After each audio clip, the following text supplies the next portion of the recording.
Okay, Kevin, if you're happy to sit down, what we'll do is, as we're doing housekeeping things at the beginning, hopefully Marvin will be here before we get to the business proper.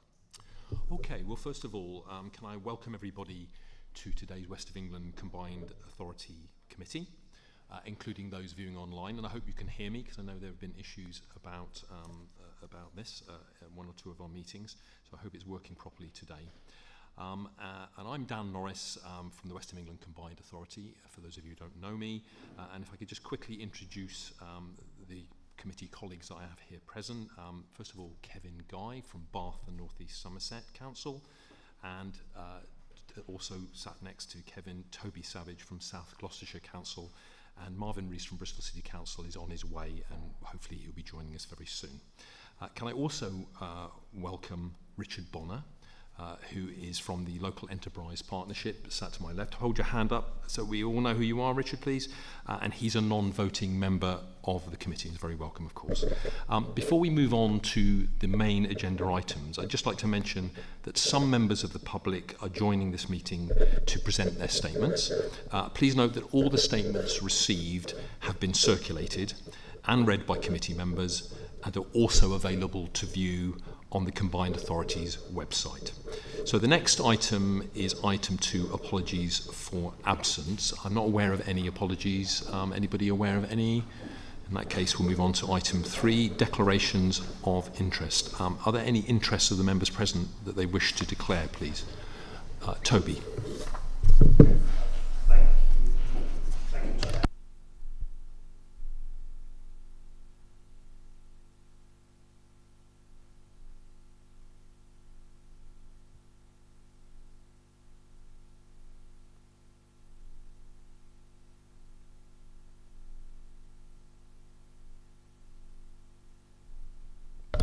Thank you very much, Toby, for making that so crystal clear. Kevin, did you want to say something? Yeah.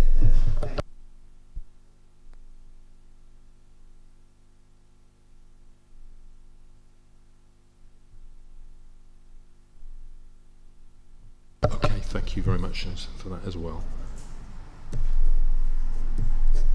Okay, we better make sure when Marvin comes that we need to go back to that. Is that right, Stephen? Just to give him an opportunity to comment on that. Stephen? Sorry, you're looking at something else. When Marvin arrives, we probably need to ask him if he's got any declarations, don't we? Because he may have the same situation, of course. Okay, well, in that case, I'll make sure I go back to that item when Marvin arrives. We now move on to item 4, minutes of the previous meetings. The minutes of the previous meeting held on the 8th of April of this year have been circulated with the meeting papers. Are members present happy to confirm that these minutes are a correct record of that meeting, please? Thank you very much, both Kevin and Toby. Appreciate that. The next item is item 6, Chair's announcements, which I have none. Item 6 now is items from the public, which is up to 30 minutes. First of all, questions. There are 5 questions that have been submitted for this meeting today, and as usual, details have been circulated and written answers have been sent to the questioners, and these are published on the Combined Authority website alongside the agenda papers for those who are interested. And then moving on to statements, we've received 11 statements, and as I mentioned before, we have made arrangements for some members of the public to join this meeting to present their statements where they have requested to do this, and up to 3 minutes per statement will be permitted today, and I'd be grateful if I think it's an individual, I think one person's giving statements today, could summarise your points within 3 minutes. We have read all the statements, which are also published on the West of England Combined Authority website. Well, I take it you're Claire? I am, yes. Right, so this is Councillor Claire Young, and is that Iron Acton your ward, Claire? Sorry? Where's your ward? Frampton Cotterell. Frampton Cotterell, beg your pardon. Iron Acton among many other communities. So, given the limited time, I'll take my comments on the Ulverston Hill Cycleway and Yates Spur as read, and simply urge you to support those schemes this afternoon and bear in mind future opportunities to expand the network, such as the Frog Lane, Colliery, Dramway route.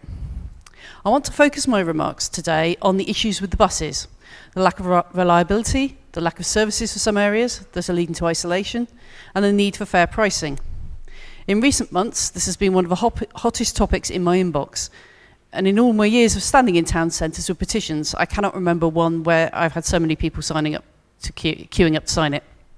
I understand the signatures have not been attached to the papers for data protection reasons, which is entirely understandable, but I can tell you that there were well over 7, and we're still convince people that there are better ways of getting around than always going by car.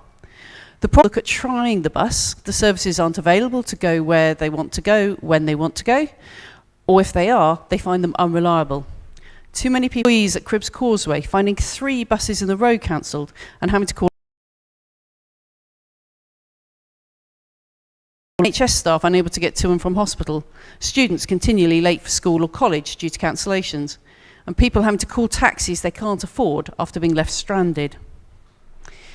If we're to grasp the chance to make a big change now, we need to be thinking in a radical way, not tinkering around the edges. I thank the West of England Mayor for meeting some of my colleagues earlier this week when I was away. We are really keen to work with you on creative solutions. A network of express services on key routes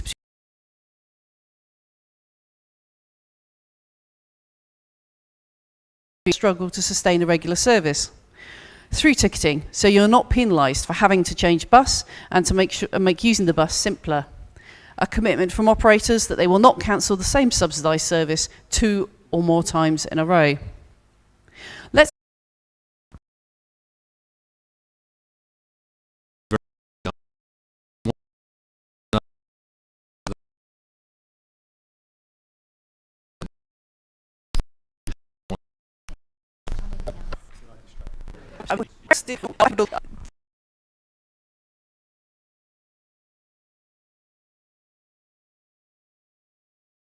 through ticketing and all these other issues, which I know you discussed some of those earlier this week with my colleagues, and I'd certainly like to have further conversations. Okay, thank you. Thanks very much, Claire. That's great.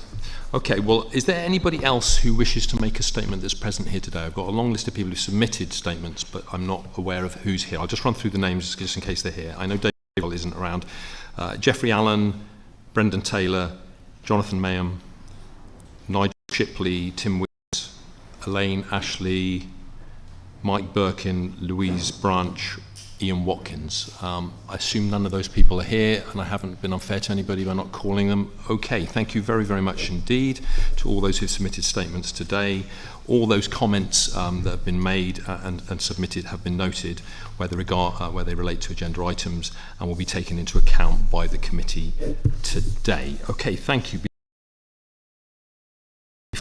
Uncertainty in the addition to the issues surrounding ongoing impacts of COVID, what's happening in Ukraine, and of course we know the plans and proposals, there are delays, and of course a number of those are impacted by those external factors, and we recognise, however, that we have got to work together across this system to try and ensure that we continue to follow through, provide the flexibilities that are needed to ensure that the benefits are brought forward as quickly as possible.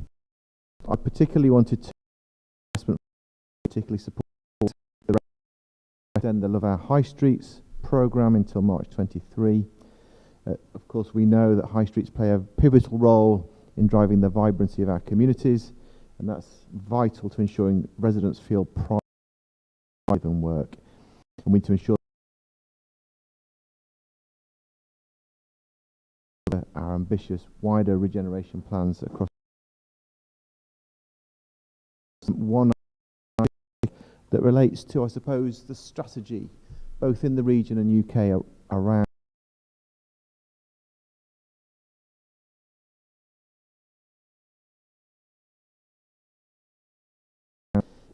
actually research is at the heart of our economic strategy.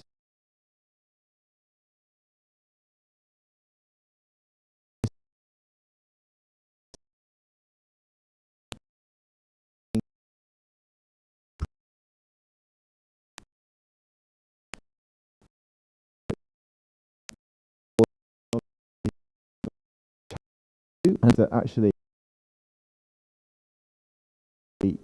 that scheme is in quantum technology is a facility of national and global scientific significance, and it is one that I think we need to very carefully consider in the context of our future economy. It has a huge benefit. The government are investing an additional 20 billion in science and technology and R&D, and that leverages about 100 billion over the next few years in additional private sector investment. So we would like the LEP to be involved in the review, and we would like to have the opportunity to shape and inform the decision that is made as a future movement.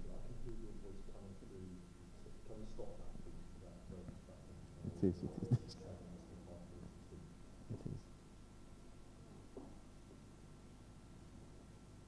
Can you give us a signal when you're ready? Do give opportunity for moving forwards to create improvements for many communities that are left behind, and those are very important. We know that we have challenges to address, and the LEP board have been engaged in helping to support the prioritisation of those funds, and we continue to support the plans going forwards.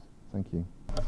Thank you very much, Richard. Richard, you were talking about quantum computing and the importance to us nationally and globally when we had the interference. Do you want to add your points to that? Because we might have missed that with the feedback. In recent opportunities, I've had the opportunity to listen to the Science Minister and the Chancellor, both here and in Bristol at the big tent. And science, technology and innovation is the most significant opportunity for us to improve and move to a new economy looking forwards. And we have an asset of global significance in quantum technology through the University of Bristol. And it's a decision, it's a funding decision that is in part supported by the Combined Authority. And we just need to ensure that we very carefully consider the implications or any changes to that funding stream. And we would like the LEP to be involved in assessing the proposals. Thank you. Thank you very much, Richard. Appreciate that. Coming next now to item 8, comments from the Chair of the Overview and Scrutiny Committee. We've received written comments from that committee, and copies have been circulated and are available on the website of the Combined Authority alongside the committee agenda papers. Can I ask now Councillor Winston Dogood, the Chair of that committee, to present those comments, please? Thank you, Winston. Thank you, Chair. Brief comments from us and just observations. First one is on the motion. Some members weren't entirely sure that the Combined Authority could instruct the Avon Pension Fund to have a carbon neutral investment policy, as it was governed by or is governed by a strict set of rules from the financial regulators. The other thing that we're all acutely aware of is in this ever-changing, fast-changing field that some of the large fossil fuel companies are some of the biggest and heaviest investors in green energy at the moment, and when do you make the decision that they've crossed the Rubicon? Ørsted is the best example in Europe, where 12 years ago it was mainly getting its income from fossil fuels, and today it's the largest offshore wind company in the North Sea. And certainly look at each stock individually, because there are certain people far cleverer than myself and others in the room perhaps who are looking at this on a day-by-day, are active investors, making sure that, for instance, the likes of BP really are committed to net zero, even though it may be over a platform up to 2050. On the investment fund, there was a little bit of a concern in our committee about local ward councillors not being kept informed regarding schemes in their areas, and one suggestion was about the northern fringe in particular. Also, just general comment, we do worry about inflation. I mean, obviously in every board discussion at the moment is what's happening on inflation and how is that in the corporate sector being addressed. Same in the public sector, and we're very much aware that the construction inflation is running well ahead of the 9.1% CPI at the moment.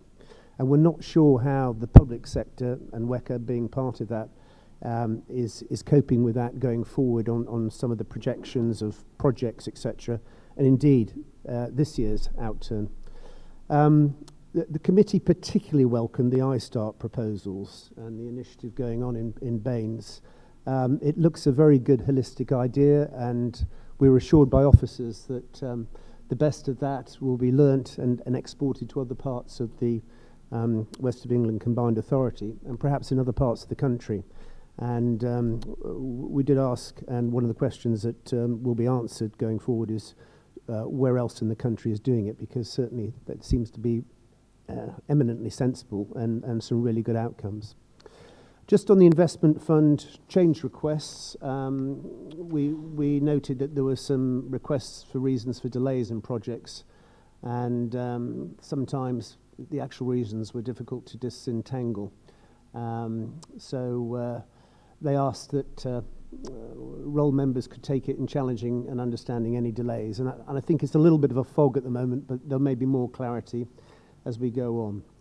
CRSTS, there seemed to be this sort of arbitrary figure of 6 million where everything was delegated to the Director of Infrastructure, but he explained that very well and said that really there are two categories of projects, that the major projects are well over the 6 million threshold and the smaller low-hanging fruit are under 6 million, so it made sense for him to have delegated authority on those. And we wanted to make sure that officers were aware that Scrutiny was keen to play its part in a constructive way in delivery of these projects and wanted to keep involved and appreciated that capability needed to be built. I think one of the problems we all suffer in the public sector at unitary authority level is that so many departments have been cut back in recent years.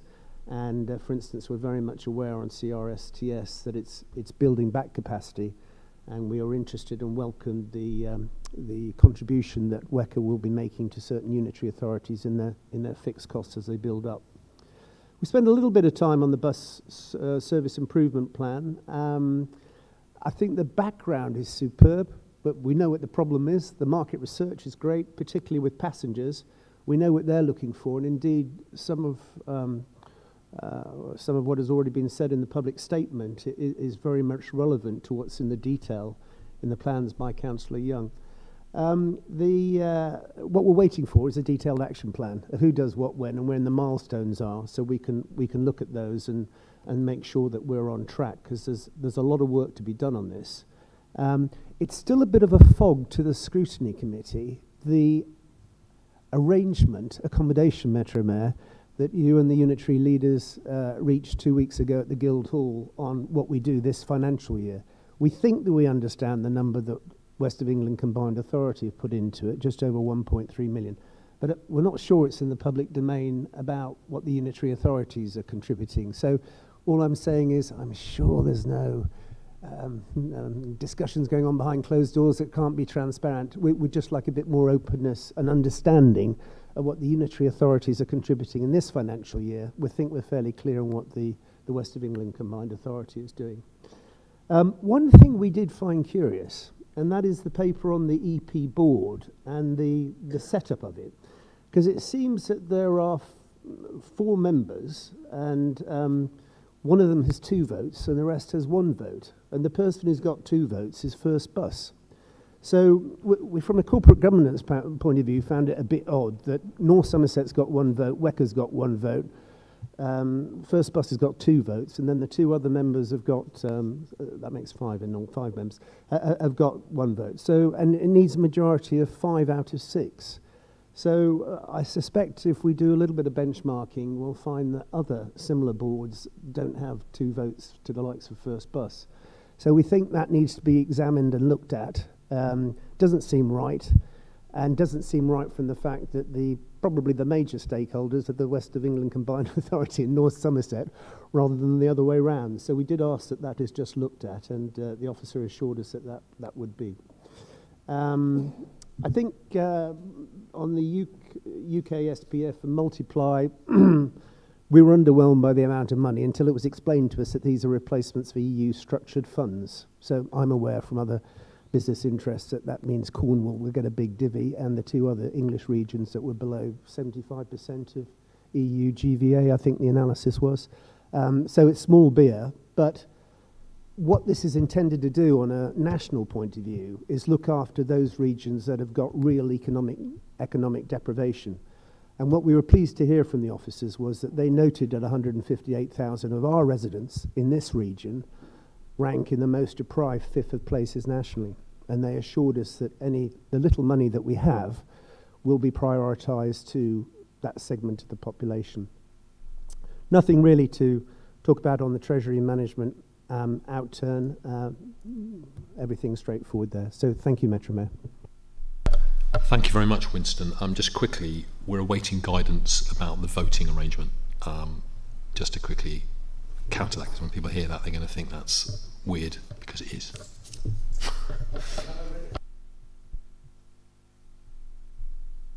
Okay, thank you very much indeed, Winston. Really appreciate that, and Richard as well, and everybody else who's contributed so far. Now we come to item 9. I need to ask Kevin and Toby to leave because they've declared an interest in this item.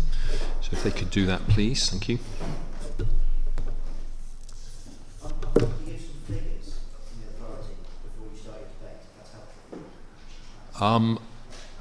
Yeah,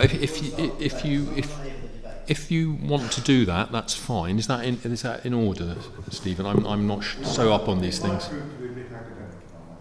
I think it is going to prove to be academic, but if you wish to give some, I'm happy, Kevin, if you want to say something. Yeah, just for clarification, so that Toby, sit down. Members of the public are aware. I have, obviously, because I'm on the panel, I have regular meetings with the investment manager, and I push this topic on a regular basis.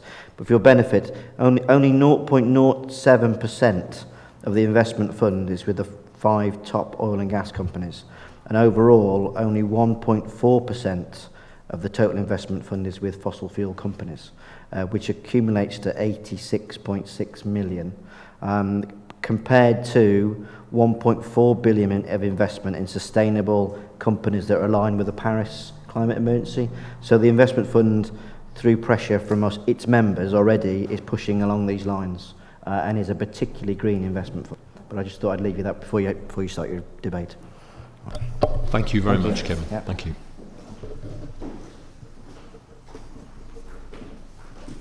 Okay. Just wait for them to leave so that we make sure we're fair to them. Okay, so what we have is we have a motion that I am proposing. It was a result of a question that came to one of our meetings, prior meetings from the public, so it was instigated by that. Now, I have the motion before me, and I'll read it out for people so that they're aware of what it says, but I think it's going to be academic because I think with 2 members leaving, we're not quorate, so we can't hear it. But let's read it out so people know what we're talking about, the media and various others. So what the motion I'm theoretically proposing, at least, is as follows. In the light of the climate emergency and the West of England's 2030 net zero target, the West of England Combined Authority calls on the Avon pension scheme to match this ambition by committing to have a carbon neutral pension fund by 2030 or earlier, and to divest entirely from fossil fuel stocks. So that's the motion. Now, Stephen, could you just inform us about where we're at, because 2 of the 4 Combined Authority members here today have declared an interest and have had to leave. Thank you, sir. Yes, you are correct. To be quorate, the Mayor and at least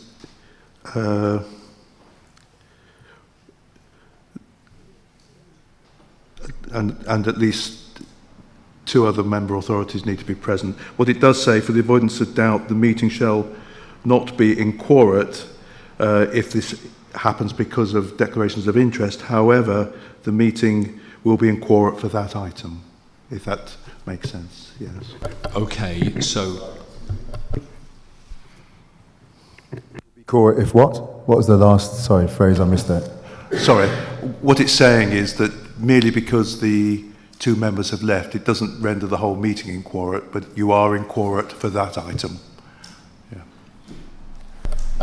So therefore, Marvin, because we're in quorate for the item, I can't propose the motion. No one can second it. You couldn't second it if you wished to do so. So therefore, I take it that the item just falls. It does, sir. There is an opportunity, perhaps outside this, to explore the possibility, because so many people will potentially have an interest of this nature, to see if there's some way we can get some dispensation for a future meeting. Yeah. But I'm afraid at the short notice it's not possible to do so. Okay, well, we'll explore that for sure, because I'm aware that... Can we just add something in, though? So we brought a motion, we've had a motion like this at Bristol City Council before anyway. The aim of the motion is to get change, isn't it? It's not just have a motion so that there's a headline, it's actually to make stuff happen. So maybe what we could do is use this as an opportunity to, not necessarily in this debate, in this meeting, but to really lock down the core principles of the next 20 to 25 years of infrastructure development, economic transition that we're going to be putting in place to decarbonise our system. On one hand, we do want investments to be removed from fossil fuels, although we do need to take heed of what Winston said, is often the world is a lot more complex than Twitter would allow us to engage with. But one thing that we can do, and also I think one of the challenges is how influential we are actually over the pension fund, because it has its own degree of sovereignty. So what we don't want to do is just engage in kind of gesture. But what we can do is look at the way our regional economy works, and by changing the nature of that economy, reduce our demand for fossil fuels. So looking at mass transit, looking at our retrofitting of our homes, all those issues of substance that we've come together to tackle. But then, if we just to check on the conversation, even if we don't have a motion today, have we actually talked to the trustees of the pension? What was their response? Well, we wrote to them, and they wrote back a very long letter, basically saying that they couldn't do anything, that they had a duty to get a return, which we understand, and that they didn't have the flexibility to make the changes that we were asking for. Now, what I would say, Marvin, is I completely agree with the points you've raised, absolutely right, and we should be doing that in any event, irrespective of today's agenda item. But what I am aware is that other councils have been able to do what this motion is asking. So we perhaps need to explore that and go away now, look at how they've managed to get around this challenge and see if that's something we can do as well. Because while I'm very grateful for Kevin's figures to show that as a proportion it's a tiny amount, it's still a significant sum of money. I think it was 86 million if I've heard it right. And we want to clear that completely, because our net zero target, as you have been telling me for many years too, is so hard to achieve. Everybody's got to be doing their bit, however small, wherever they come from. So perhaps that's what we need to do. So we can talk, obviously you and I will do that in any event, and we'll work out how we can revisit this in a way that has more influence than today's meeting is going to allow. It sounds like from their response that is the question, isn't it? Is to look at the difference between their statement that they can't actually make change, because what we don't want to do is end up asking people to do stuff if they clearly have no power to do it. That would just be an unwise use of our time and resource. So I maybe what we could do is ask to meet with them, as a group, and actually explore the situation they find themselves in, explore what levers they do have, and where they have barriers to making progress, even that last little bit, as you pointed out, we can then stand with them to take those barriers on and see how we can support them to make the change we want them to make. And we need to do, I'll call you in a moment, Richard, and we do need to do a bit of work ourselves in addition to that. I think that's a really good idea, Marvin. Not least because I'm aware of other pension funds that are able to give options to their members to say where they want investments to be made. So there's a kind of ethical investments as opposed to other traditional investments. And maybe that's some way we can move forward on this, because perhaps even if the trustees feel they can't move forward, maybe we can give some more choice to the members so that they can decide where their monies are invested. Richard, sorry I interrupted you. Thank you. Just to pick up on a point that's been discussed. Is that on? Sorry, thank you. Just to pick up on a point that's been discussed. Obviously, one of the other opportunities that sits before us with regards to the pension fund is that in the government's Levelling Up white paper, there's a recognition that local authority pension funds are not necessarily deployed to invest in place in the way that, Marvin, you've just been talking about. So I completely endorse the idea that we have a wider conversation, that we get ready for the likely changes, and the Chancellor mentioned it again yesterday, that is coming, so that we can pivot to subsidise, but to co-invest in the things that are really important to us. So I think that would be my recommendation. Thank you very much, Richard. Marvin, is there anything else you want to add before we go to the next item and call our colleagues in?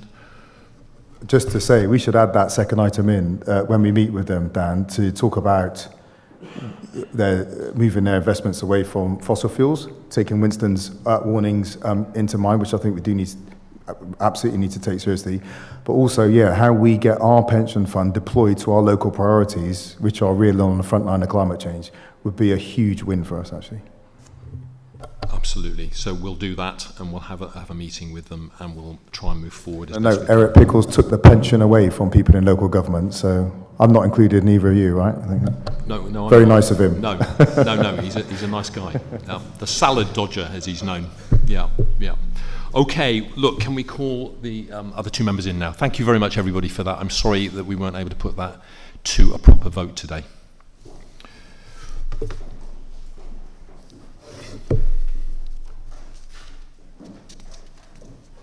Okay, thank you very much, Kevin and Toby, for your patience while we dealt with that. We'll fill you in, no doubt, later on about it, and we're going to look at a way that we can move forward despite today's inability to have a vote because we're in quorum. Okay, item 10, please, the investment fund report. This report sets out a series of recommendations to spend or return funding to the investment fund of the Combined Authority. The measure of our success is more than, of course, allocation of money to projects. It is also about actually delivering on them. This report, therefore, makes recommendations to ensure that where there are delays, that we are able to quickly get things back on track, as discussed in public as well. So can I please ask for a seconder if there is one for this motion, please? Kevin, did you want to speak? Yes. Are we taking each item individually? Are we, Dan? Yeah. Yeah. Okay. Yeah. No, I'm happy to second on the basis of taking each individually. Yeah. Thank you. Okay. Thank you very much. So, would you like to speak to that now, Kevin, or reserve your judgments? What comments rather? Thank you. Okay. Do any other members, therefore, wish to speak to this item at all, please? Toby, you look like you're coming in.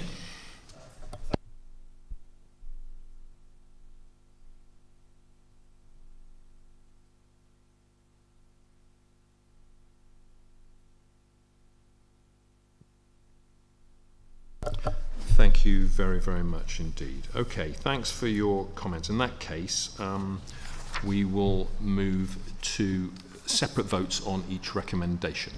So, first of all, the first item is that we agree the strategic objectives and investment principles for the investment programme set out in Appendix 2. Does anyone want to speak to that one? It's an individual item? No. Okay. In that case, those in favour, please show. Okay, that's unanimous. Thank you very much indeed. And then number 2, to agree a window until March 2023, i.e. March of next year, for the development and approval of projects seeking to draw on the balance of the Love Our High Streets programme, Land Acquisition Fund and Development Infrastructure Funds. Does anyone wish to speak to that as we're taking things individually? I don't know who's first. I'm going to go with you, Toby, because I think you indicated earlier on you wanted to speak.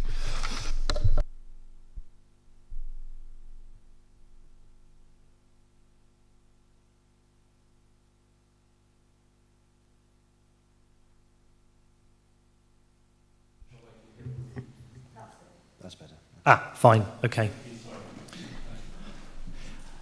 So this is an amended version of a recommendation that we had rejected at a previous committee meeting, but I do welcome the amended nature of this, in that it is providing now a window until next March in order to see if there are other projects that could benefit from these established funding streams. As the committee will know, I did have profound concerns with the original version of this that would have very abruptly brought those programmes to an end. And in the case of the Love Our High Streets programme, that is where the Kingswood Regeneration Scheme originated from. So there are a number of exciting projects up and down the district that have resulted from these funding streams. But I do recognise that there does need to be some form of date by which, if they're not to be fully committed, then the available resource can be released back into the wider programme. So on that basis, I'm prepared to support this recommendation today. Thank you very much, Toby. Kevin, I understand you want to speak too? Yeah, thank you, Mr. Mayor. On the similar lines, actually, I love our High Street Investment Fund. We've had some really good projects that have come forward from Baines, particularly around Twerton, Weston, Moreland Road, etc. So although this is a repetition and a bit of a rewording, I'm happy that this deadline of March is in there, that my officers are happy as well. So let's just make sure we get on and spend the money to regenerate some of our more deprived high streets. Brilliant, thank you very much. Marvin, did you want to comment? No, okay. In that case, we'll go to the vote. Those in favour, please show. That's unanimously carried. Thank you very much indeed. And now we move to 3, to approve the outline business case for iStart and delegate to the Combined Authority Chief Executive in consultation with the Chief Executives of the constituent councils. And then this is in a few subparts. So the first subpart is A, the approval of funding for Phase 0 to a value of £1.443 million and for completion by December 2023, subject to the supply of detailed implementation plan for this phase. Does anyone wish to speak to that at all?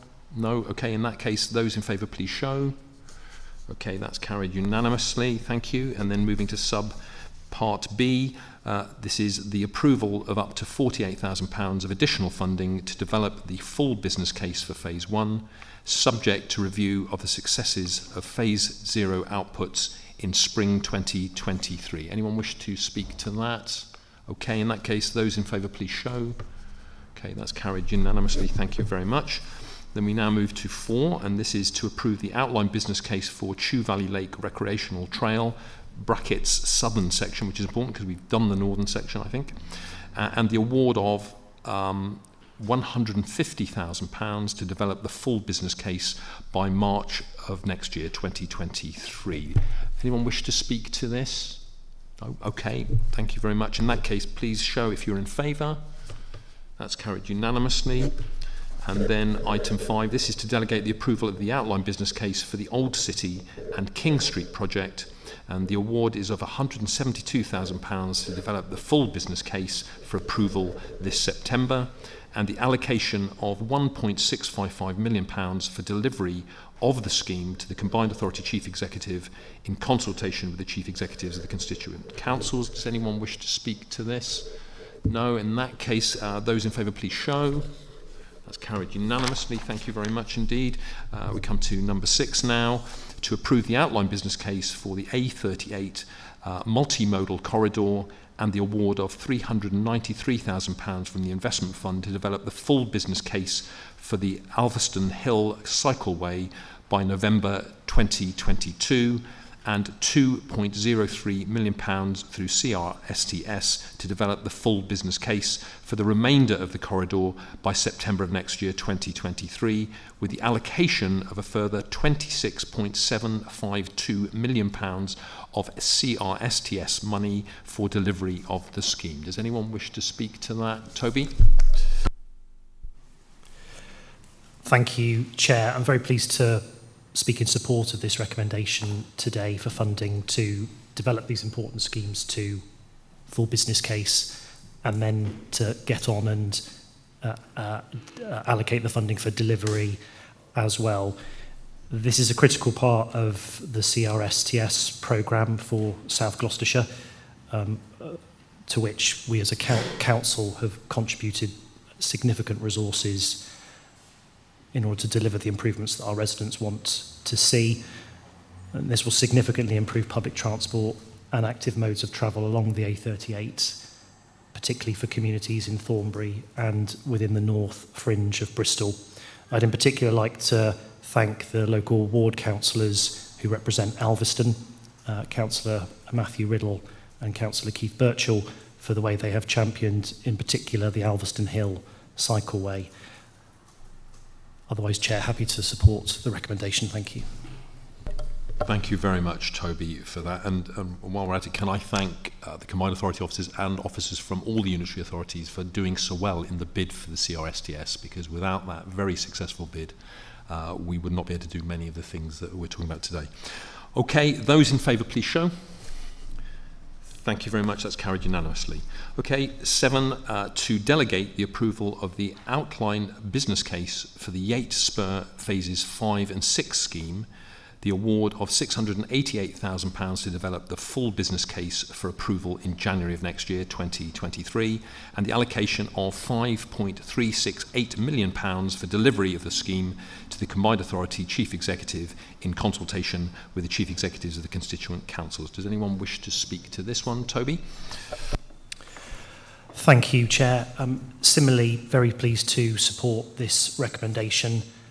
This project will deliver the final section of the Yates Spur that's been a long-standing aspiration of both the council and the communities along the route, along its route, in order to provide that new and continuous walking and cycling path between Bristol, Bath and Yates. And as we've heard earlier within the public comments section, a project that has got cross-party support on the council. It needs to be remembered that Yates is the third largest settlement within the Wecker area, behind Bristol and Bath, and so improving connections and travel choices to and from Yates is very important. So with that, Chair, very happy to support the recommendation. Thank you. Thank you, Toby. Can all those in favour please show now? That's carried unanimously. Thank you very much. And then we'll move on to 8, which is the relating to the outline business case for Bath Quays. Does anyone wish to speak to that? Kevin, no? Okay, in that case, those in favour, please show. Thank you, that's carried unanimously. And then we come to 9, and this is reference an outline business case for the A432 multimodal corridor. Does anyone wish to speak to that one? Okay, those in favour, please show. Okay, that's carried unanimously. Thank you very much indeed. And then item 10 here, or recommendation 10, and this is reference of feasibility and development funding applications for the regional cycle hangars. Would anyone like to speak to this one? No? Okay, in that case, put it to the vote. Those in favour, please show.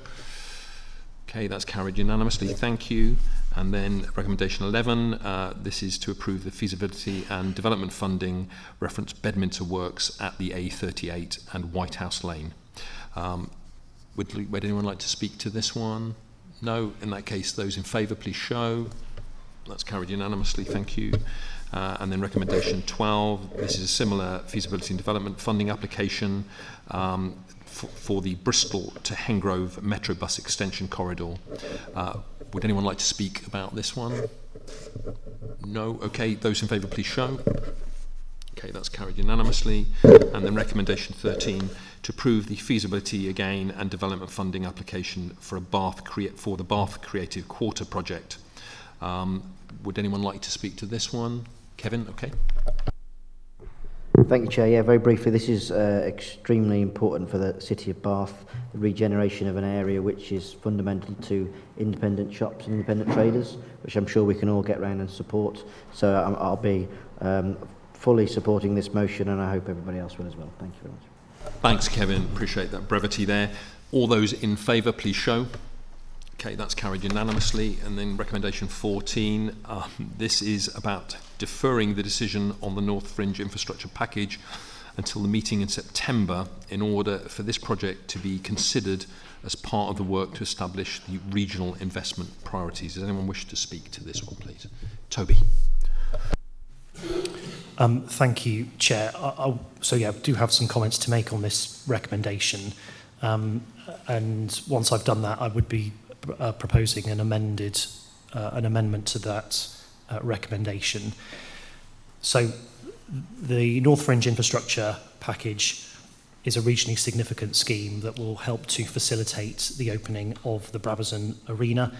That in turn is part of a much wider mixed-use development of several thousand homes, jobs and infrastructure within the area that very much straddles the Bristol and South Gloucestershire border.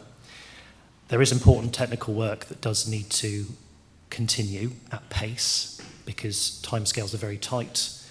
So I would be looking and will be proposing some wording that does allow us to continue with the business case process and then permits then an allocation decision on the delivery of the scheme to be taken at the September committee meeting.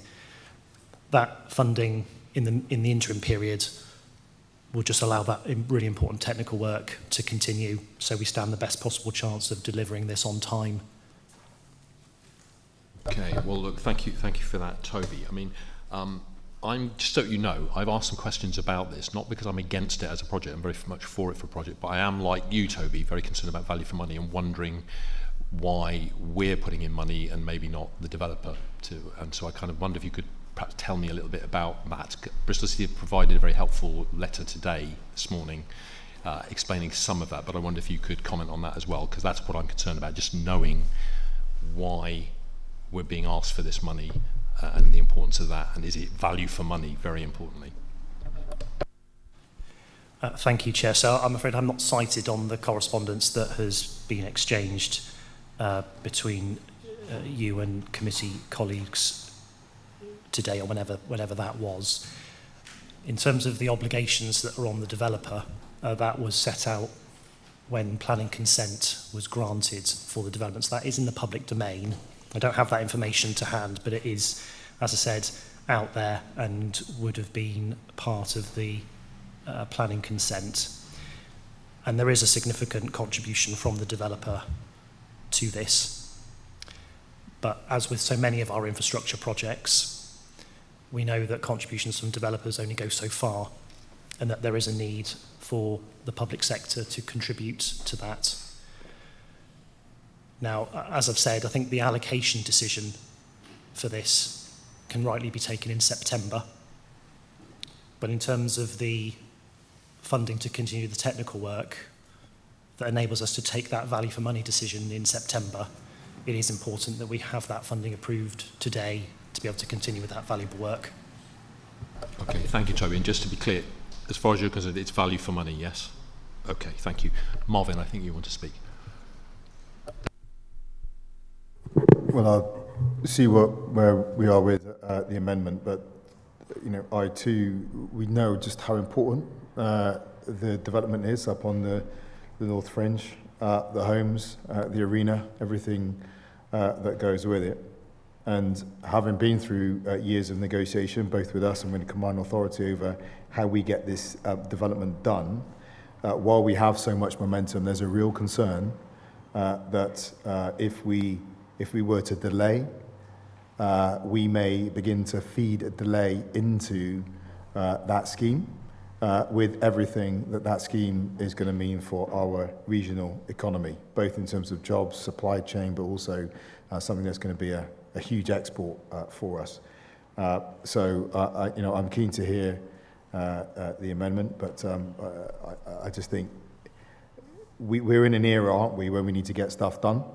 We need to get it done, good value for money, but we also miss out if we engage in unnecessary delays. Costs continue to go up. We postpone the economic benefit that will come from schemes. So we really need to avoid that.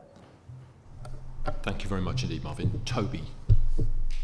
Would it be helpful at this point, Chair, if I introduce the wording of a new recommendation? So it would be as follows: to approve the award of £400,000 to the development of the full business case for the North Fringe infrastructure package, with the allocation of full capital funding being deferred to September for decision as part of our strategic priorities. And that's what I'm proposing. Okay, well, I'm happy to second that, Toby, if that helps everybody. So in that case, can I put that to the vote? Is that new proposal accepted? Okay, everybody, that's unanimous. Okay, in that case, that becomes the motion now. So can I ask those in favour of that motion to please show now? Okay, that's carried unanimously. Thank you very much indeed. Okay, we now move to recommendation 15, to amend the approved capital programme for individual project approvals agreed at the April committee and within this report. Does anyone wish to speak to that one? No? Okay, those in favour please show. Thank you very much. That's carried unanimously. Then recommendation 16, to agree the delivery assurance and budgetary principles and terms of reference for the Programme Review Board as set out in Appendix 3 and 4. I'd be surprised if anyone wants to speak on this, but if you do, indicate now. No, in that case, please show if you're in favour. Thank you very much. That's carried unanimously. And then recommendation 17, to request officers to review the existing programme given the significant impact of inflation and the economic position on projects, and report back to the September, that's this year of course, committee on any implications. Anyone wish to speak to that one? Sorry, Marvin. Thanks, Dan. I just want to just emphasise, not a technical point, but to make sure that that conversation involves all the officers as well. So it's not just in the combined authority team, but there's a real strong intent and engagement with the unitary authority officers. So make sure we're drawing on all the expertise available. No, that makes complete sense, of course. Sorry, Marvin, did you want to come back in? No. Okay. In that case, anyone else wish to speak? No. Okay. In that case, those in favour, please show. Okay, that's carried unanimously. Thank you very much. Okay. Thank you for your patience as we went through those sort of detailed recommendations, everybody. Dan, sorry, can I just make one other point on the overall paper? Which I thought I would wait to the end, but I probably could have done it at the beginning. Yeah, come in now. Yeah. Hang on. Let me turn off so they can hear you. Thank you. So, in line with what we spoke about with the pension fund motion, about really setting out some principles that will guide us over the coming years, things that will transcend any electoral cycle and the coming and going of elected politicians. One is, I think we should do that, but I think there are some anchor programs of work that we would like to see much more explicit reference to. Now, we can go through the ups and downs of that in that discussion, but I think mass transit is an essential part of any modern expanding urban area with more people. Flood defence, we are due the 100 years flood at some point, and we are all, as authorities, on the front line of that flood risk. Not only does it stop harm, but it actually brings more land back into play. And when I think about the housing pressures on the neighbours, we in Bristol want to build more homes in the middle of the city. That land can be brought back into use by that investment in flooding. And also, actually support for things like Western Harbour, for example, housing development, 2,000 homes in the middle of the city. Our feeling is just that in this latest paper, some of the past commitments or mentionings of those kind of schemes has got a lot lighter as we've come in here. And I think, if anything, as we go through time, our commitments and our intent around what we intend to do should be getting stronger, not lighter. It feels like it might be going certainly in the wrong direction. So we're going more high level. So maybe it's something we can all talk about as we really begin to lock down why we are coming together and what we're intending to get done.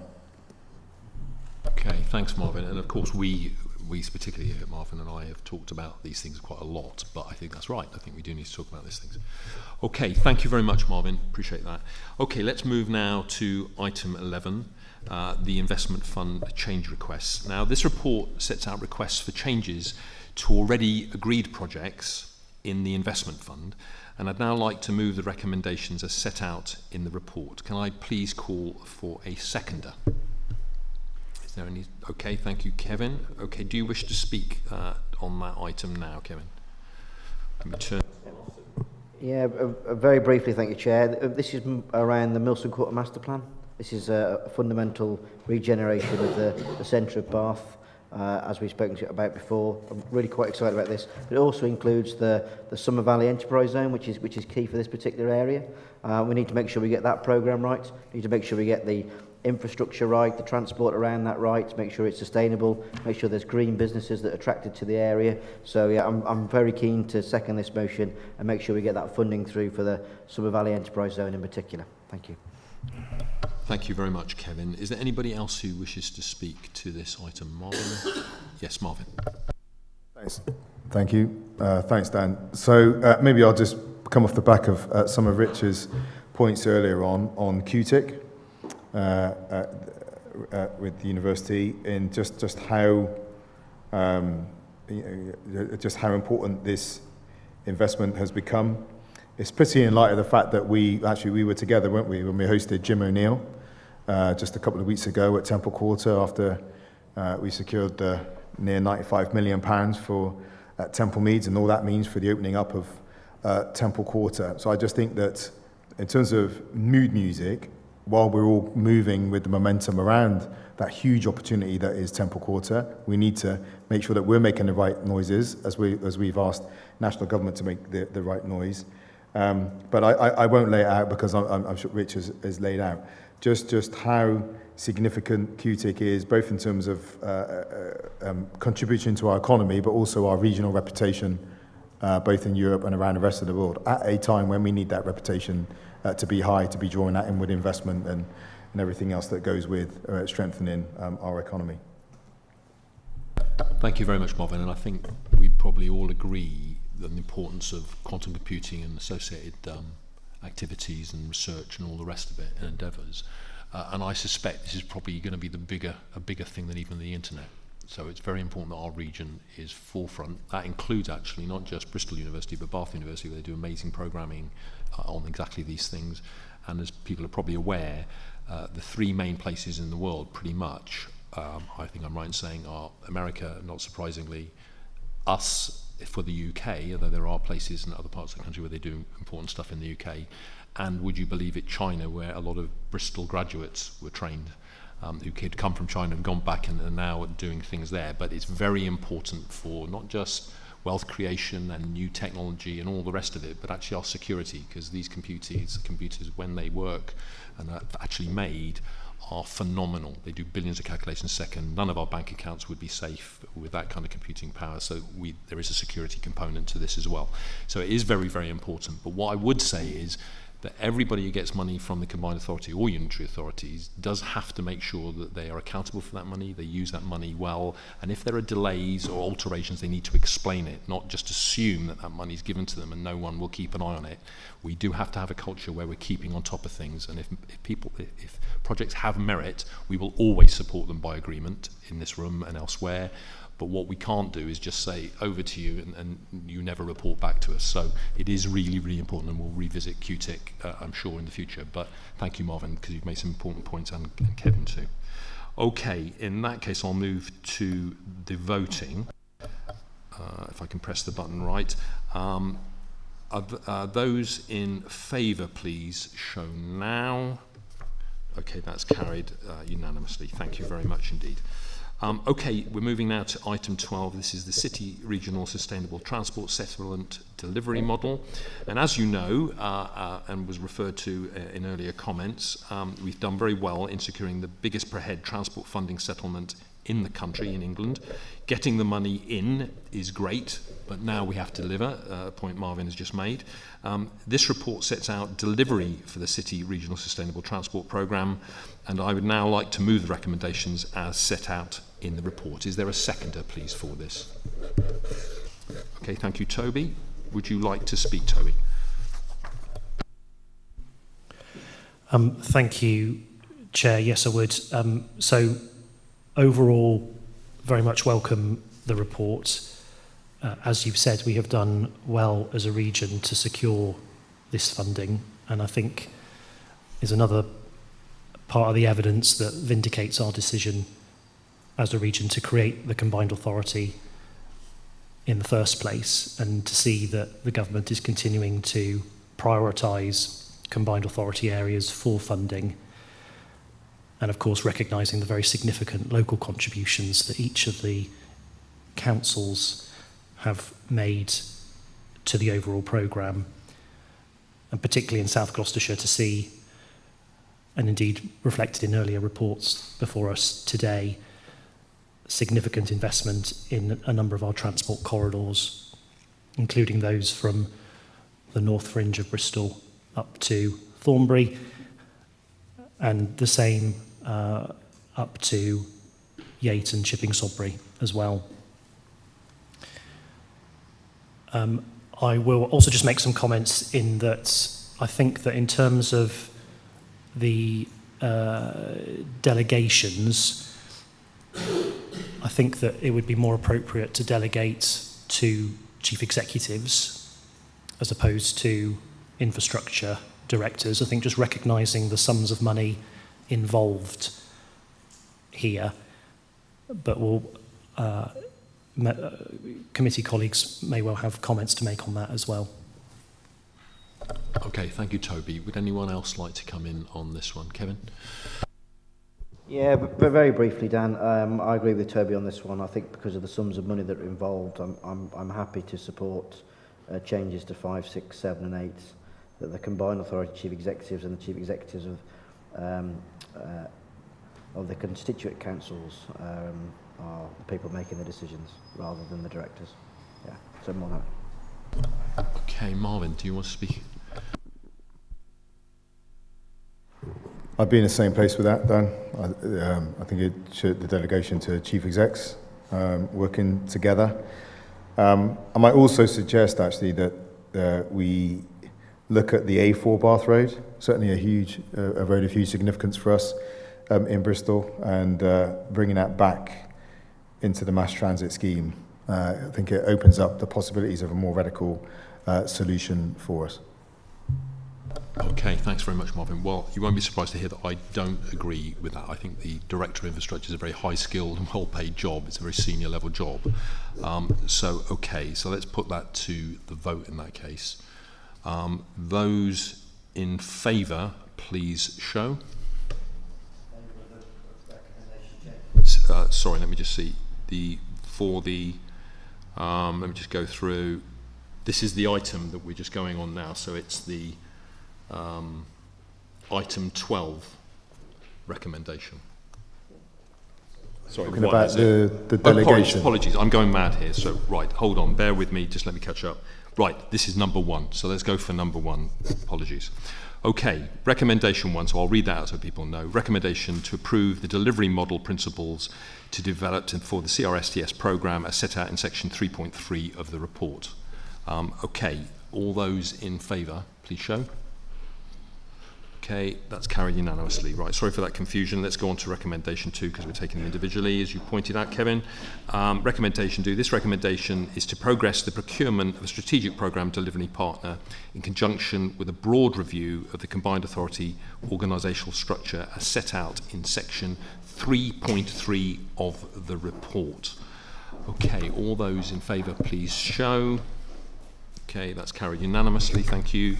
Then we come to recommendation 3. Please bear with me. This recommendation is to approve the pipeline and over-programming list as set out in table 2 for the CRSTS programme. So, okay, all those in favour of that, please show now. Thank you very much. That is carried unanimously. And now we come to recommendation 4. This recommendation is to allocate £450,000 for financial year 23-24 and £450,000 for the financial year 24-25 from the CRSTS Capacity Fund, in brackets revenue, for continued capacity building within the unitary authorities. In other words, £150,000 each for each of the unitary authorities. Those in favour of that, please show. Okay, that's carried unanimously. Thank you very much. And then we're coming to the delegation recommendations. This is recommendation 5. This is a recommendation to delegate the responsibility for the Maintenance Challenge Fund of £32 million and Non-Highway Maintenance Fund of £1 million to the Director of Infrastructure of the Combined Authority in consultation with the other Directors of Infrastructure. Okay, do you need a bit of time to chat, Toby, before we vote? Okay, in that case, those who are in favour of this, please show. Well, do you want to speak to it? I just want to confirm what it is that we are voting on here. So in terms of the alternative wording that delegates to the chief executives, is that what we are voting on now in terms of the amended wording?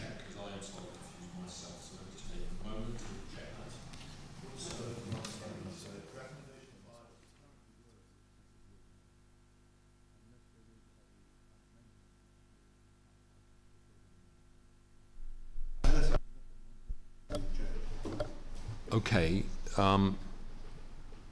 right, so in that case, the recommendation is as it stands with the current wording, unless we all agree now that it changed, which I don't, but you can put forward a proposal that changes it, and someone can propose it, second it, and then it becomes the main motion, and then we vote on it. So do you want to put forward some alternative words, Toby?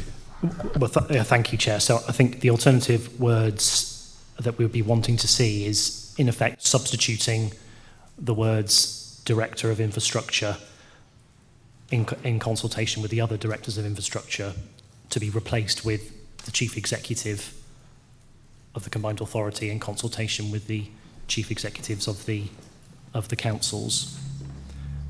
And that is reflective of the, as I said, the sums of money that we are dealing with here. So that is the amendment that I'm proposing. Okay, so that's been proposed. Is that seconded, please? Okay, thanks, Marvin, for seconding that. Okay, can we put that to the vote? Is those in favour of that new amendment put forward? Hands up. Okay, that's carried then. So that becomes the main. And I'm voting against. Sorry, and that's carried. And now we have to vote on the main motion as amended. So those in favour of that, please show now. Okay, and those against. Okay, so that's carried. Okay, it's not carried because it needs unanimity. Is that right, Stephen? Your current practice, as I understand it, sorry, okay, let me take mine off so people can hear.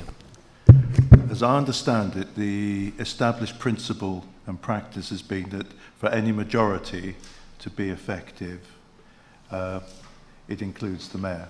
So if you don't vote in favour of it, the established practice here has been that the principle falls. Okay, so that one falls, Stephen, just to be clear. So we have to move on to the next recommendation, yeah? No, sorry, to complicate this, you go back to the original motion and you vote on that as to whether or not unamended you now wish to support it. Okay, all right. In the event that that falls, then I think you're in the position that no officers have delegated authority and any decision on spend will have to come back to a future meeting of this committee, essentially. Okay, so what I'm going to do is, can I have a short adjournment, because I think we need to have a little chat, because we need to think about this and have a little conversation. So how long will we need to adjourn for, do you think? Anybody? How long? Toby?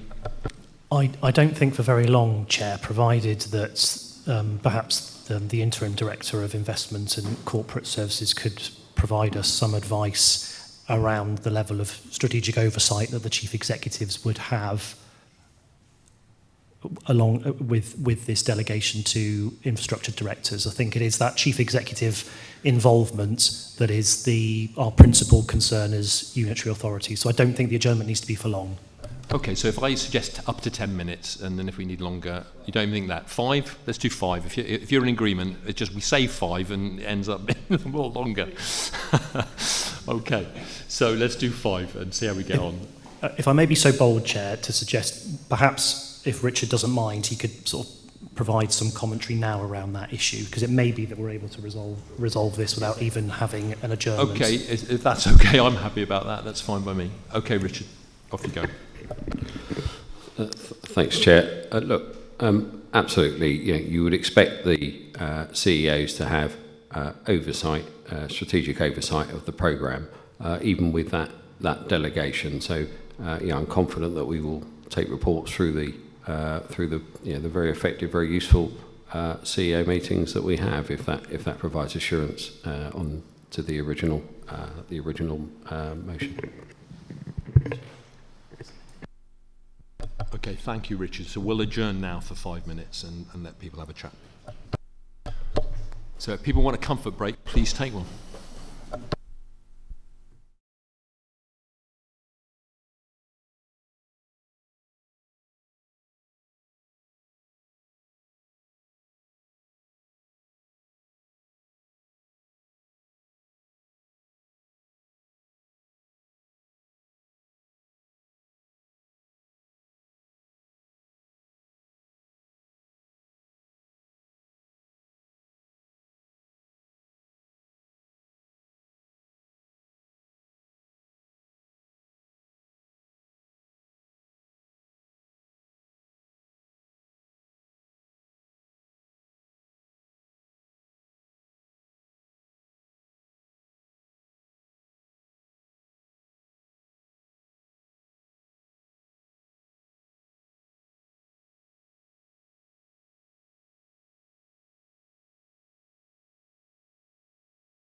as these things sometimes are, so let's see what we can do.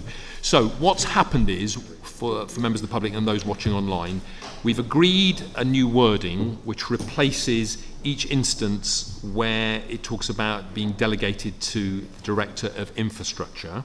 And what we'll do, I'm going to get Richard Bonner in a moment to read out the new wording that we've agreed, but what we'll do is... Richard. Sorry, it was Richard Ennis. No wonder Richard Bonner looked at me that way. So Richard, you're going to read that out, and what we'll do is, gentlemen, we'll deal with this as items or recommendations 5 through 8 inclusive, and do them all in one go if that's okay, rather than and then the craziness of going through it each time. So Richard Ennis, please tell us what the wording we've agreed is, please. Okay, thank you, Chair. So the new wording, and I'll read it out in full, is to delegate the responsibility for the Maintenance Challenge Fund, open brackets 32 million, close brackets, and non-highway maintenance fund, open brackets 1 million, close brackets, to the Director of Infrastructure of the Combined Authority in consultation with the Directors of Infrastructure of the Unitary Authorities. In the absence of unanimous agreement, the delegation reverts to the Combined Authority Chief Executive in consultation with the Unitary Authority Chief Executives, full stop. There will be regular reporting on CRSTS as a standing item on the Chief Executive Officer's meetings. Thanks very much indeed. In that case, can I put the following then? Can we all vote on recommendations 5, 6, 7 and 8 inclusive with that new wording to apply where it needs to be changed, please? So does anybody wish to speak to those in any way? No? Good. I'm glad to hear that. So those in favour, please show. Okay, that's unanimous. Thank you very, very much. Thank you for your patience, everybody, while we got that sorted. So we're now on item 13, the Bus Service Improvement Plan and Enhanced Partnership Scheme. And we've got Stephen Bridger, who is, I will introduce properly when we come to the joint committee, but Steve Bridger is the new leader of North Somerset Council. And because the Bus Service Improvement Plan relates specifically to North Somerset, Steve has asked if he could say a few words to the meeting. Is that okay with the other leaders, please? Is that all right? Steve, the floor's yours.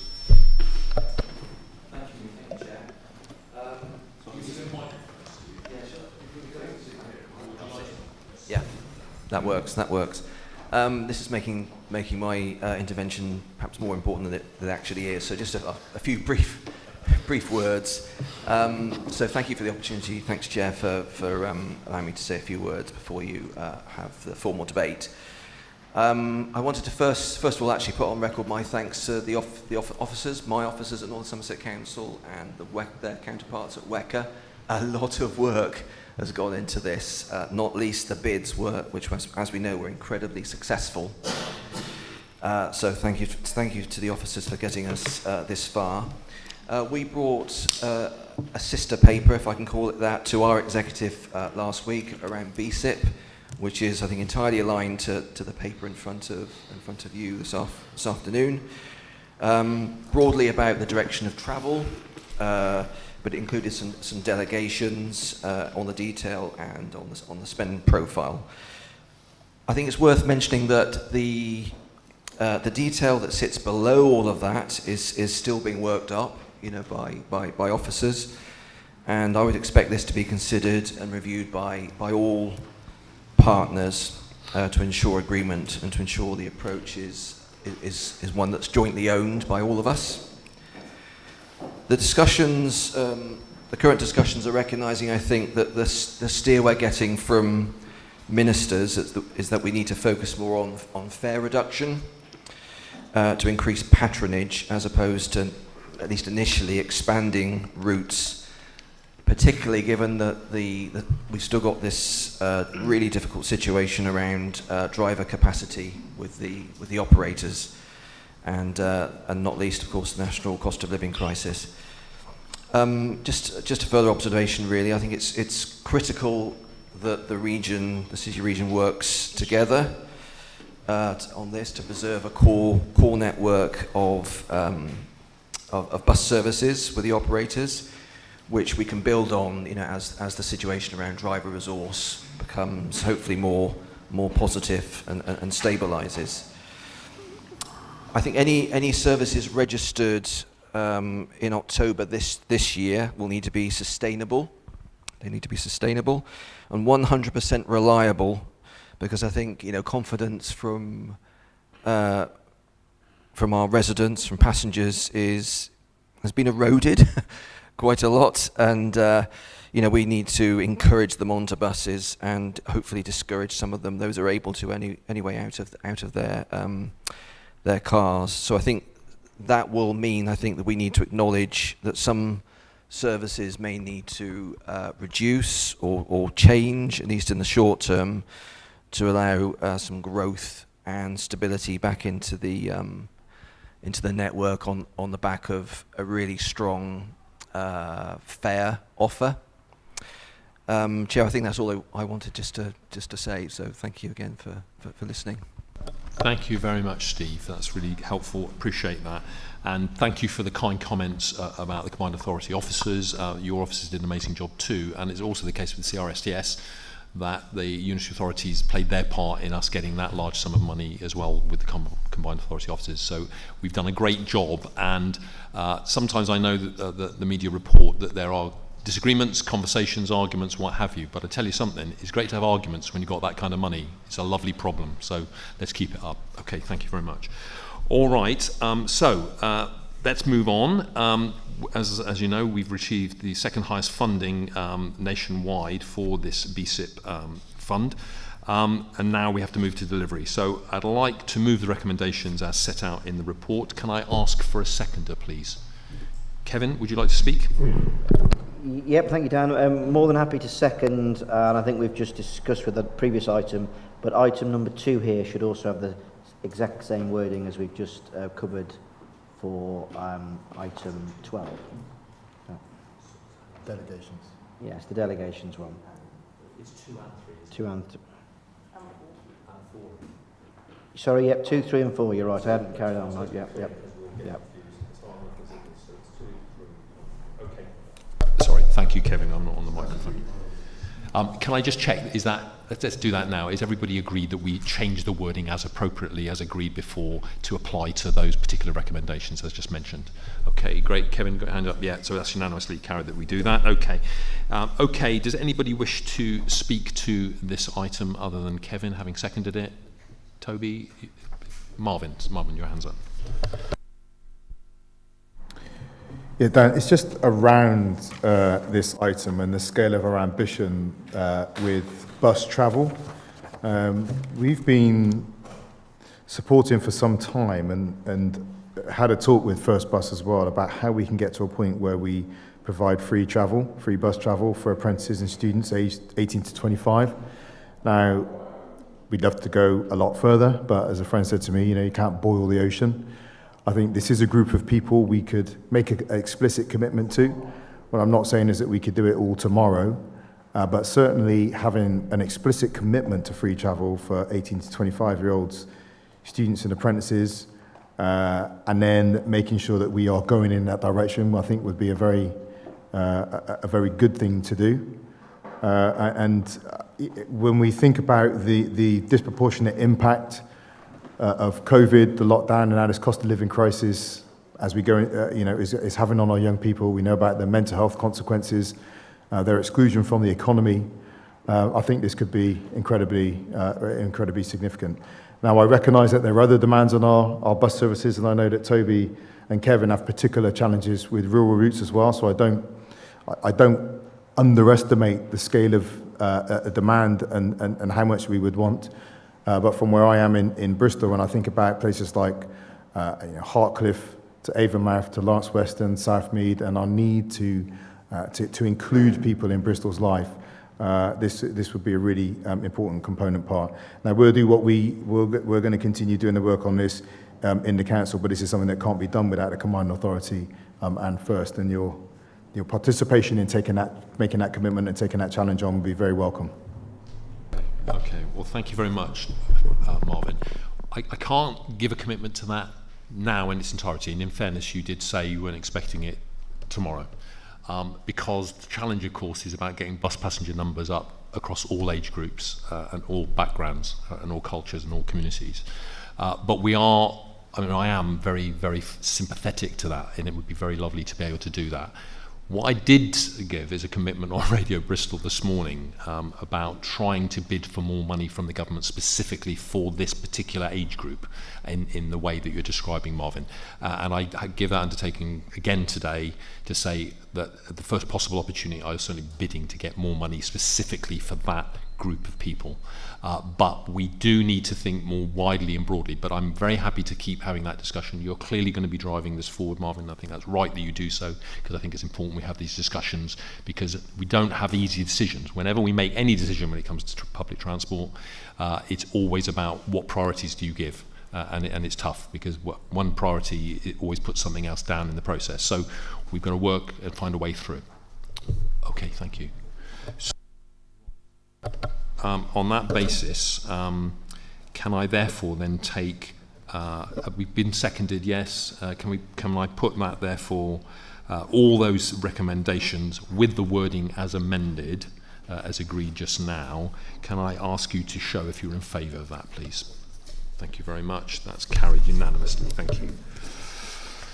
Okay, we now come to... Chair, sorry, Toby. Yeah, yes, Toby. Sorry, if I may, just to make a comment at the end of that item. Yeah. Obviously, this links with obviously all the other funding streams that we have to be able to support bus services. And we did, at our last extraordinary meeting, agree that we needed to have a governance and media protocol that looked at all of the funding in totality to make sure that we're joined up and not approaching approaching it in piecemeal. It's a piece of work that I'm not sure where that sits and where that has gone, but just to reiterate the importance of making sure that we can bring some transparency and collective understanding about how we will use all of the different funding pots at our disposal as both combined authority and unitary authorities to make sure that we can have a reliable and affordable bus network.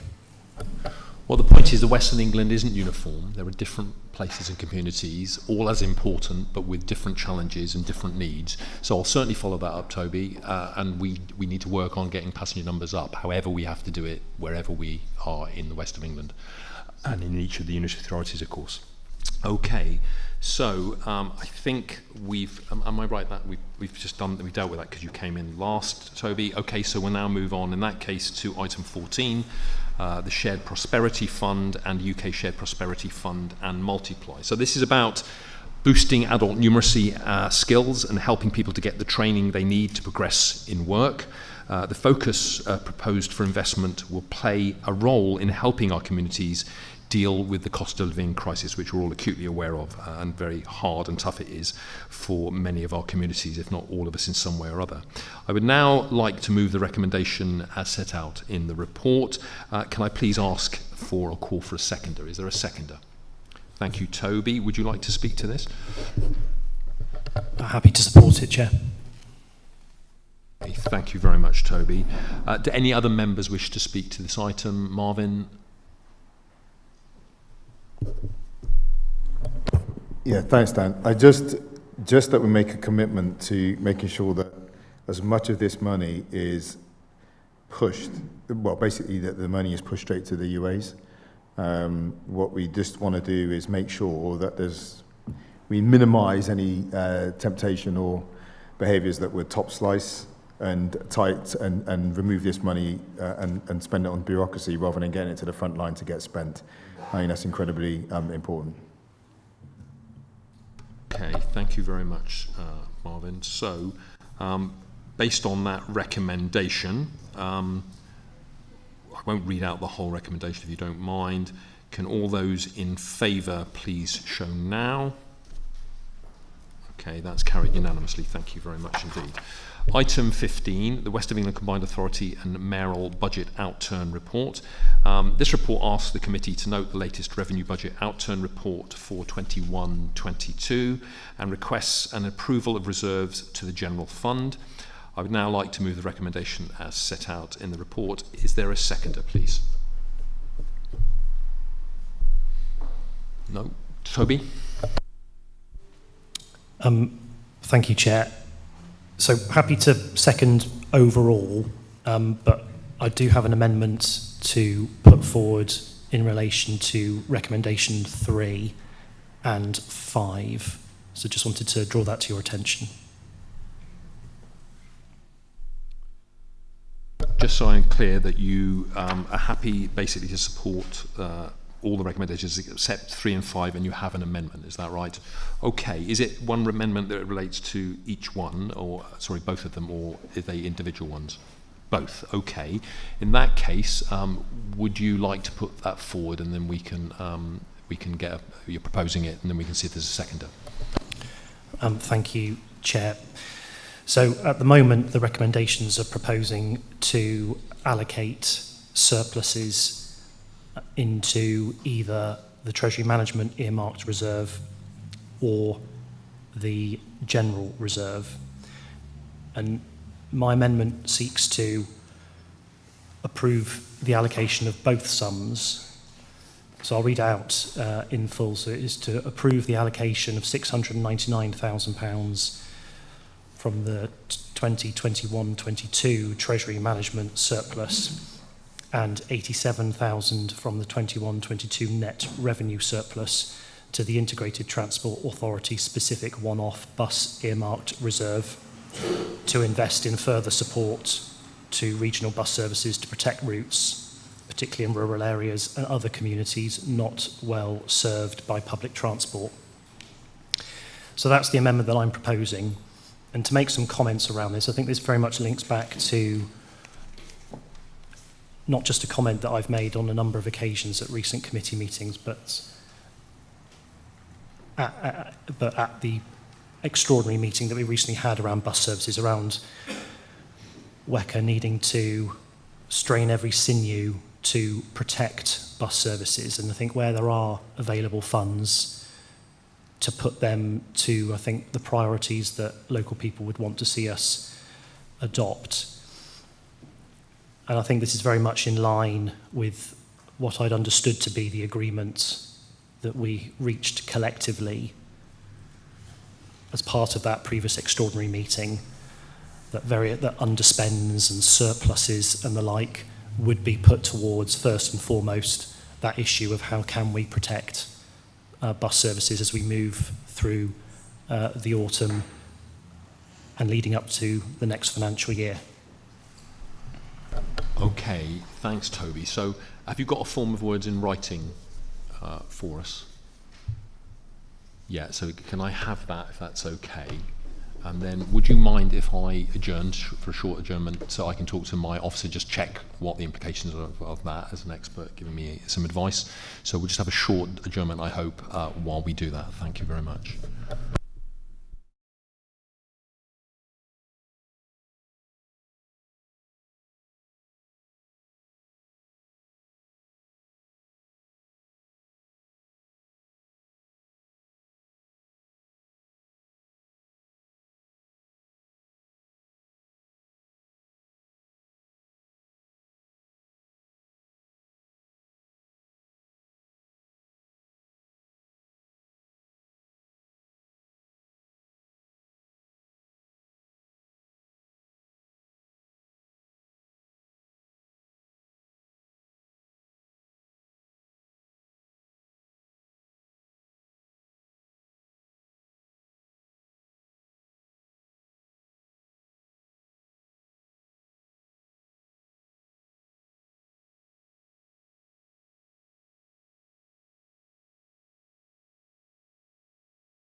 Okay, thanks everybody. Thanks again for your patience. Right, now, Toby, thank you for putting forward that amendment and putting it in writing so I could have a look at it and talk to my officers about it. That's really helpful indeed. Having said that, I don't support the amendments that you've put forward, and I'm going to ask Richard Ennis to explain that, because I think it is quite important that people understand why I'm doing that. Okay, Richard, thank you. Thank you, Chair. So, I mean, it's worth just saying it in quite succinctly, really.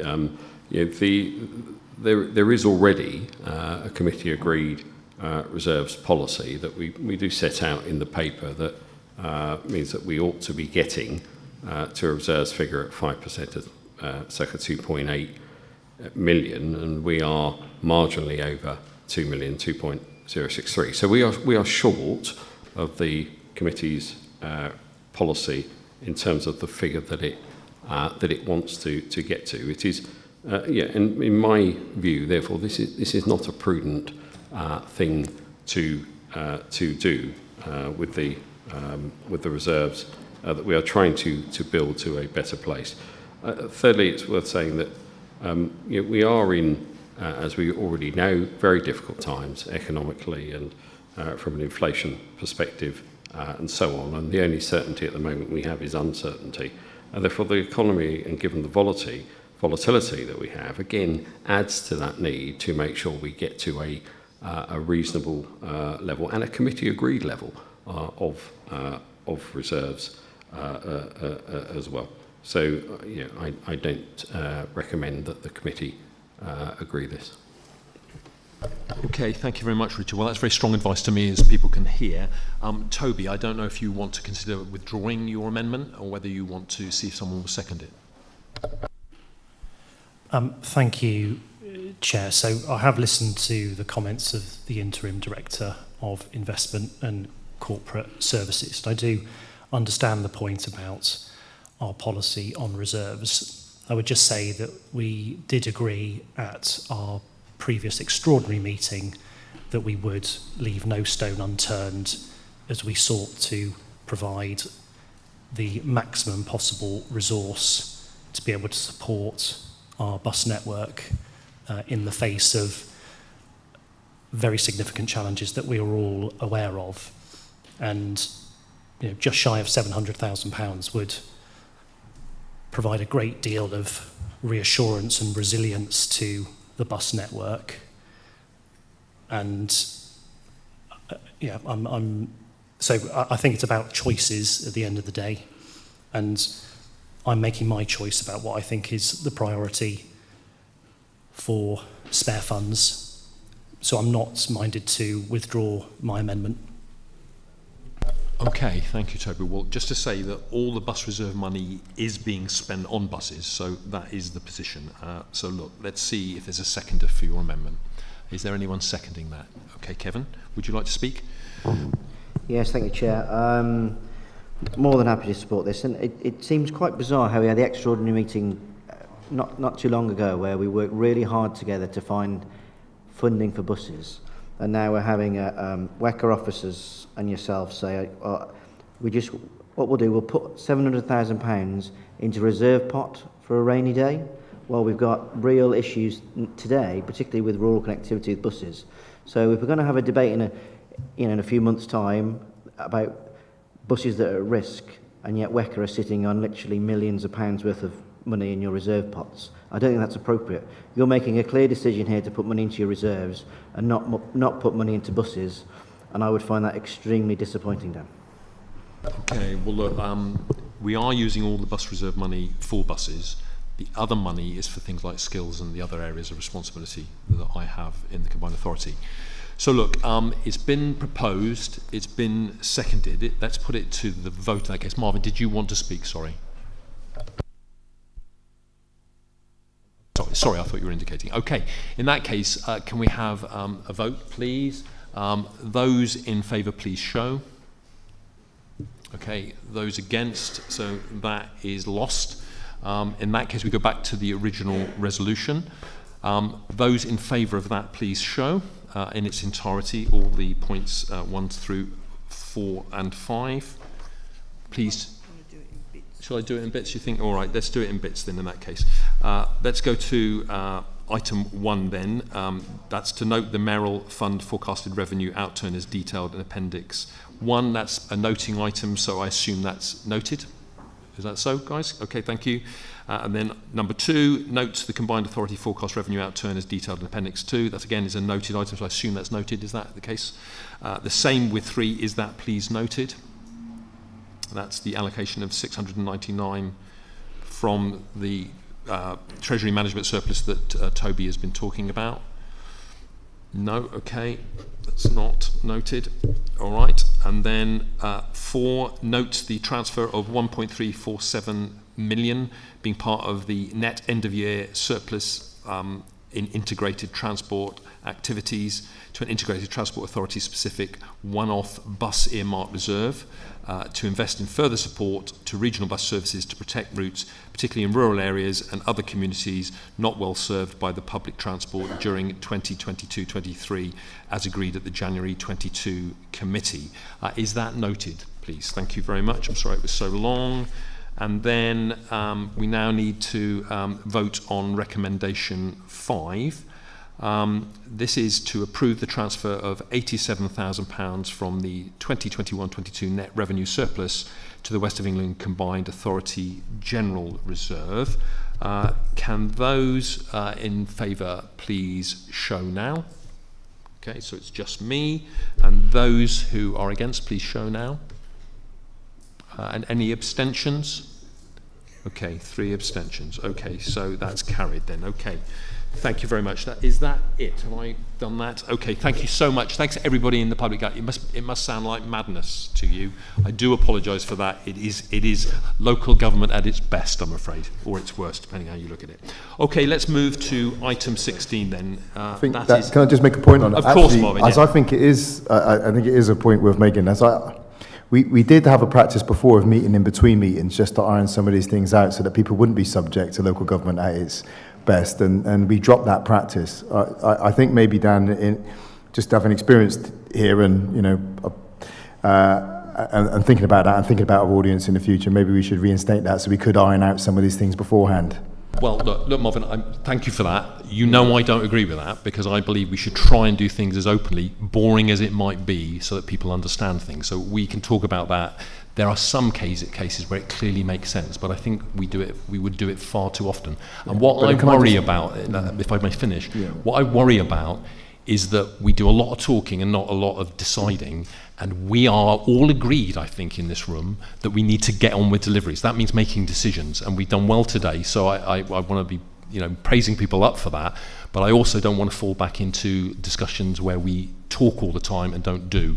Our economy, everything else in the country is under huge pressure at the moment, and we need to do the best by our communities. And I know you all agree that as leaders as well. So let's have discussions about how we might have a dialogue. But look, you know my view. So Dan, if I can just say on that point, just 2 things. Absolutely, and that's why we've been so concerned about some of the delays that were listed in today's paper, so that we actually get stuff done. And I think we have developed a reputation for building that momentum over the last few years. And we need to keep it up. Temple Quarter not being leased, housing delivery. Again, I mean, it's one of the reasons I have been so concerned about the mass transit consultation that was supposed to be out in January, and we're now approaching July, and that has not gone public. So we don't want the delays. We want stuff done. But if I can just say, just on a point of tone, if we are going to do this stuff in public, then let's not be disparaging about it. Let's celebrate it and not kind of make points that kind of put it down. If we're going to do it in public, let's celebrate the fact that we do it in public and it takes a bit longer, and not kind of make suggestions that let's all have a laugh at it because it's not a good use of time. It's just a small thing about the way people engage with local politics I think we need to be consistent on. Okay, well, look, thank you, Marvin. People will have heard your views and seen it online as well, and they'll have heard my views. And look, I think we're doing well today, so let's keep it in that place. Okay, thank you. Item 16 now, the Treasury Management Outturn Report for 2021-22. I'd now like to move the recommendation as set out in the report. Please, can I call for a seconder? Is there someone to second this? Kevin and Toby, thank you very much indeed. Does anybody rather wish to speak to this? No? Okay, thank you for that. There's no vote required because the recommendations are for noting. So those are noted. Yes, please, gentlemen, is that right? They're all noted. Okay, in that case, that concludes our business for this meeting today. We're going to move on to another meeting. We're going to have a short break for about 10 minutes. Thank you to everyone who's attended and contributed today. Really appreciate it, and thank you for your patience and understanding, because it is sometimes quite difficult to work out. Thank you.